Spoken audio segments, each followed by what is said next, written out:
What is up everyone, welcome back to the Commander's Lair. It is of course Joey here. Today I've got a really special video. This is another subscriber requested deck tech from the subscriber Austin Nishta. I hope I'm pronouncing that correctly. Among a couple of things, he asked for a deck tech on Jetmir, Nexus of Revels with a max budget of $150. So this is a $110 deck tech on Jetmir. And so Jetmir is 1 and Naya, so 5/4 for a 4 mana total for a 5/4.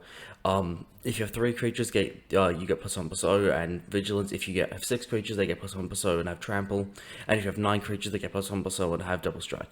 So with 9 creatures in total, that can include Jetmir. All of our creatures will get +1/+0, Vigilance, Trample, and Double Strike. So obviously really big attacking forces. So it's pretty clear what we're going to be doing. We're going to be making a bunch of tokens and pumping them up with Jetmir and a couple of other effects to make sure we can secure the win. And also I just wanted to make sure you guys, if you are liking the content, make sure to, leave a like down below, subscribe if you would like to see more, comment if you want your own deck tech, or just any of your own thoughts, and thank you guys. I'll get straight into the video. So to make sure that we can do this strategy, we're playing 22 token makers, so the entire game we're just going to be pumping out a heap of tokens. Whether it's through cards like Sacred Messer, which is 2 and a white for enchantment. At the beginning of your upkeep, you sacrifice it unless you sacrifice a Pegasus. However, it has 1 and a white, put a 1/1 Pegasus with flying onto the battlefield. So basically, this 2 mana for a 1/1 is obviously a great rate where we can repeat it. So, we can just pull all our spare mana into this as a mana sink, which is really, really useful for us. Sacrificing 1 Pegasus a turn, or at the beginning of our turn, is unfortunate, but it's not the end of the world. Basically, just a consistent token generator. Otherwise, we're mostly using a lot of one-shot effects. So Avenger of Zendikar, 5 green for an elemental. When it ETBs, you put an 0/1 green black creature token for each land you control to play. Whenever land ETBs, they get +1/+1 on all of the plants you control. So obviously, Avenger of Zendikar, very, very well known. What we're playing for is to make sure that we hit that critical mass of tokens. So hopefully when we play this, likely if we have 7 lands and we play the Avenger of Zendikar, that counts for 1 creature, we get 7 1/1s and Jetmir. That's 9 creatures, hopefully all in itself with just Avenger of Zendikar. So then we're going to have a bunch of really big beefy plants, Avenger of Zendikar and Jetmir punching through for heaps and heaps of double strike damage. All cards like Fresh Meat for some ball protection. It's a 3 and a green for an instant. Create a 3/3 green beast creature token for each creature you put into your graveyard from the battlefield this turn. So hopefully, this should trigger a bunch, get us a bit of ball protection. If we do lose all of the creatures that we have, we can get some of them back, which will be nice in one way or another. And then Scoot Swarm is 2 and a green for an insect with landfall. Whenever a land ETB is under your control, create a 1/1 green insect creature token. Then if you control 6 or more lands, create a token of Scoot Swarm instead. I'm sure you guys have all been in a game where this goes off. This is, can genuinely make hundreds and hundreds of these really, really easily. If you drop this, turn 10-ish, by turn 13, you should genuinely have like heaps of Scoot Swarms, especially with some of the land-based ramp we've got in this deck. And then, even anything that can give us lots of amounts at once, like Grand Crescendo. It's X and white for an instant. Create X 1/1 green and white creature token, citizen creature tokens. Creature control get indestructible end of turn. So for say 10 mana, we will get 8 creature tokens, so that'll instantly trigger with Jetmir out. And then obviously we'll protect our entire board as well, so potentially save us from losing the game, while also making a massive swing that can win us the game next turn. We can also get value out of creating our tokens as well. So Artifact Mutation is Gruul mana, so 2 mana for an instant. Destroy target artifact that can't be regenerated, and then you get X 1/1 green sapling creature tokens, where X is that artifact's mana value. So there are heaps of really popular artifacts in the format now. And even if, say, for 2 mana we destroy an artifact, get rid of our opponent's key piece and get 4 1/1s, they're going to be pumped up by Jetmir. It's just going to be useful for running our deck. And Aura Mutation does the exact same thing, but for a white mana instead of a red, and it's for enchantments. Azorius Predation is really interesting. It's 5 green, so 8 mana total. It is very cost and color intensive, but for each creature your opponents control, create a 4/4 green Phyrexian Beast creature token. Each of those tokens fights a different one of those creatures. So basically you hit every single creature your opponents control, get a 4/4 for each, so if they survive you get a bunch of tokens.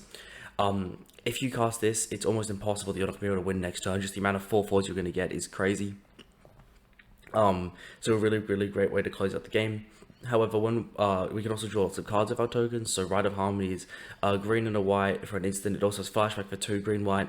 And whenever a creature or enchantment ETB is under your control this turn, draw a card. So say we did use this and then we cast that Avenger of Zendikar, we would hopefully get 8-ish cards just for 2 extra mana, which would be incredible value, of course. Which would be very nice to be able to get. Or Camaraderie is 4 green white. I think this is an amazing card in pretty much any Selesnya deck. It's a sorcery, you gain X life and draw X cards, or X the number of creatures you control, and creatures you control get +1/+1 until end of turn, so we get a nice little buff, we get a nice little, life as well, potentially. But what's important is that card draw. Hopefully with this deck, we're hoping to draw upwards of 10 cards every single time, which would just be, basically what we'd aim for. And then obviously as well, we're not just using Jetmir to pump our tokens, we can use other cards as well.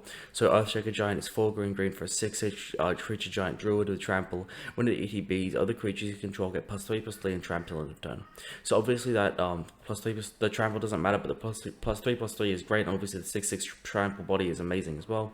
Second Harvest is 2 green for an instant. For each token you control, create a token that's a copy of that permanent. So again, let's say we did have those 10 creatures on the battlefield under our control. That would give us 20, just really quickly doubling up everything we have, which is great in the token theme. And so we're just going to be, utilizing the fact that we have so many tokens, maybe getting benefits from those tokens to pump up all of our creatures. In addition, because we have so many creatures, we can get payoffs just off them entering the battlefield, especially, when we do use them with those cards, like on Second Harvest, to give us so many of them. So Witty Roastmaster is 2 and a red for a 3/2 Devil Citizen with Alliance. Whenever another creature ETBs under your control, Witty Roastmaster deals 1 damage to each opponent. So, let's just go back to one of those examples when I said Grand Crescendo for 10 mana. If we did cast that, that would immediately ping all of our opponents for 8. So, just any of these effects that we're having where we're paying mana just for the creatures, we're getting all that damage, burning on our opponents as well. Just, really giving us heaps of value, closing the game much quicker, especially in an aggro deck. That's really useful for us. Just getting our opponents out of the game nice and early. And then Champion of Lampholt is 1 green for a 1/1 human warrior. Creatures with power less than Champion of Lampholt power can't block creatures you control, which obviously sucks. It has 1 power. But whenever another creature ETBs under your control, put a 1/1 counter on it. So hopefully by the time that we are aiming to win the game, this is going to be so big that no one is possibly going to be able to do anything. We're going to basically give all of our creatures unblockable with Champion of Lampholt, and also get a nice attacker out of it as well that hopefully has trample, double strike. So, basically an incredible force to be reckoned with there, because obviously Jetmir doesn't just pump up tokens, it pumps up anything, so the fact that this thing's going to get massive as well is just really useful. Our natural growth is 1 green, which obviously very intensive casting cost, but we are running heaps of, green-based ram, we're running way more forest than anything else, so hopefully it should be reachable still. And it's an enchantment at the beginning of each combat, double the power and toughness of each creature you control until end of turn. So basically, Jetmir doesn't matter if we're attacking or not, it's just permanent. So if our creatures are, say, only 4/1s, they're going to become 8/2s. So our natural growth is just, really massive for that kind of an effect, and it will end the game much quicker for us, turning Jetmir's, power buff into double power, and then you also give them some extra defense as well. That is going to be where I leave it today. I hope you like the deck, Austin. Make sure to let me know what you think of it down below, and everyone else, make sure to let me know what you think of it as well. Let me know what you would have done this deck if you would have gone a different direction to tokens, so maybe something a little more interesting. Make sure to drop that in the comments. Otherwise, if you did enjoy the content, make sure to leave a like, subscribe. It really helps if you subscribe. Comment your thoughts, or another deck you'd like me to do, just like I did for Austin here. Otherwise, I thank you guys all so much for watching, and I'll see you all next time. I really appreciate it.